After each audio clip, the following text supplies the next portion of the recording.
ఓం నమో భగవతే వాసుదేవాయ. లోకంలో చాలా సహస్రనామ స్తోత్రాలు ఉన్నాయి. దక్షిణాదిలో శ్రీ విష్ణు సహస్రనామ స్తోత్రము, హయగ్రీవ సహస్రనామ స్తోత్రము, నరసింహ సహస్రనామ స్తోత్రము, మహాలక్ష్మి సహస్రనామ స్తోత్రము మనం విరివిగా వింటూ ఉంటాం.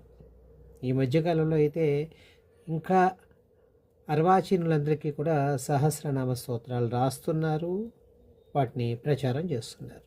అయితే ఉత్తరాదిలో గోపాల సహస్రనామ స్తోత్రం ఉంది. చాలా గొప్పదైన ప్రభావవంతమైన సహస్రనామ స్తోత్రం. కైలాస శిఖరే రమ్యే గౌరీ ప్రపంచ శంకరం అని చెప్పి మొదలవుతూ ఉంటుంది ఈ సహస్రనామ స్తోత్రం. లోకంలో నేనందరూ కూడా ఎందుకు గౌరవిస్తున్నారు, నాకు ఆ రహస్యం చెప్పాలి అని చెప్తే గోపనీయం గోపనీయం గోపనీయం ప్రయత్నతః అని చెప్పేసి 3 సార్లు చాలా గోప్యమైంది అని చెప్పి ఈ సహస్రనామ స్తోత్రాన్ని మహాదేవుడు తనకి ఎవరైతే ఆప్తులో, తనలాగా ఎవరైతే విష్ణు భక్తి కలిగిన వారో వాళ్ళందరికీ కూడా ఉపదేశం చేశాడు, వారికి మాత్రం చెప్పవచ్చు అని చెప్పాడు. శ్రీరంగాధిక రూపేణ త్రైలోక్యం వ్యాప్య తిష్టతి. విష్ణువు అంటే సర్వవ్యాపకుడు. ఎలాంటి వ్యాపకుడు అంటే నిరంజనుడు, నిరాకారుడైన భగవంతుడు భక్తుల కోసం రకరకాల రూపాల్లో తన అంశాలన్నింటినీ కూడా వ్యాప్తం చేశాడు.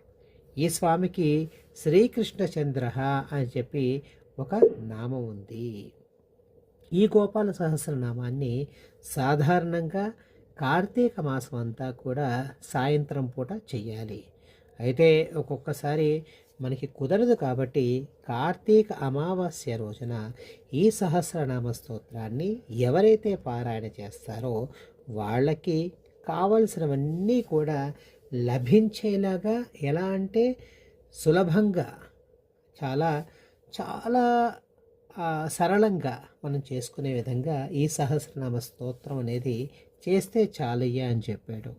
కాబట్టి ఆ గోవిందుణ్ణి భజన చేయమని చెప్పి మనకి త్రిమతాచార్యులందరూ చెప్పి ఉన్నారు. కాబట్టి ఆ సహస్రనామ స్తోత్రాన్ని చక్కగా మనం పారాయణ చేద్దాం. కనీసం అమావాస్య రోజు పారాయణ చేసినా కూడా మనకి కావాల్సినవన్నీ కూడా దొరుకుతాయి.